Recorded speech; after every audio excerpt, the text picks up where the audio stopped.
Hello friends, welcome to guys kitchen. இன்றைக்கி நம்ம கிச்சனில் ஒரு டேஸ்டியான பாரம்பரியமான மீன் குழம்பு எப்படி பண்ணுறதுன்னு பார்க்கலாம் வாங்க.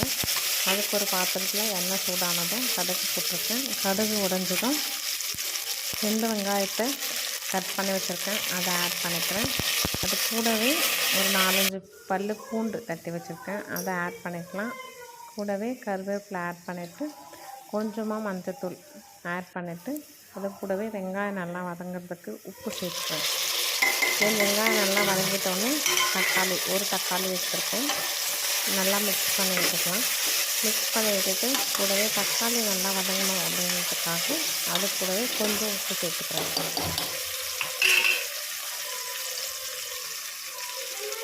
உப்பு சேர்த்துட்டு நல்லா வதக்கி விட்டுக்கலாம். இப்போ வெங்காயம், தக்காளி, பூண்டு எல்லாத்தையும் நல்லா வதக்கி விட்டுக்கலாம்.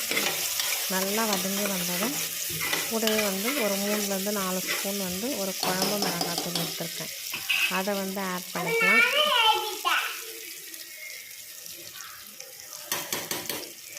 குழம்பு மிளகாத்தூள் ஆட் பண்ணிவிட்டு நல்லா மிக்ஸ் பண்ணி விட்டுக்கலாம். கூடவே குழம்புக்கு தேவையான அளவு உப்பு எடுத்துட்டு நல்லா ஆட் பண்ணிக்கலாம்.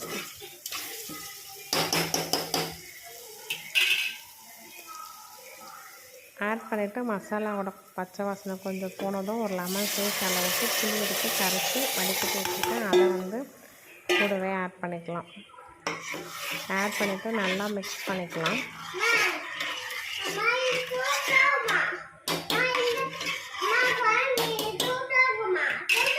நல்லா மிக்ஸ் பண்ணிவிட்டு குழம்புக்கு ஏற்ற மாதிரி நம்ம தண்ணி சேர்த்து குழம்பு கன்சிஸ்டன்சியை அட்ஜஸ்ட் பண்ணிக்கலாம். நல்லா மிக்ஸ் பண்ணி விட்டுக்கலாம். இது குழம்பு பார்த்திங்கன்னா நல்லா கொதித்து வரணும். நல்லா கொதித்து ஒரு திக்கான கன்சிஸ்டன்சி வந்ததுக்கப்புறம் நான் ஒரு 3/4 கிலோ வஞ்சர மீன் எடுத்து வாஷ் பண்ணி க்ளீன் பண்ணி வச்சுருக்கேன், அதை ஆட் பண்ணிக்கலாம்.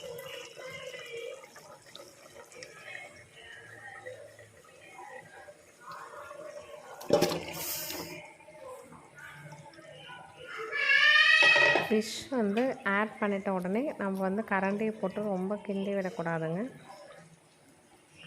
ஸோ ஜென்டிலாக தான் மிக்ஸ் பண்ணி விடணும். ஸோ ஃபிஷ் போட்டுட்டு ஒரு 2 to 5 மினிட்ஸ் நல்லா குக் பண்ணியாச்சு. தென் பார்த்திங்கன்னா கேஸ் ஆஃப் பண்ணிடுறேன்.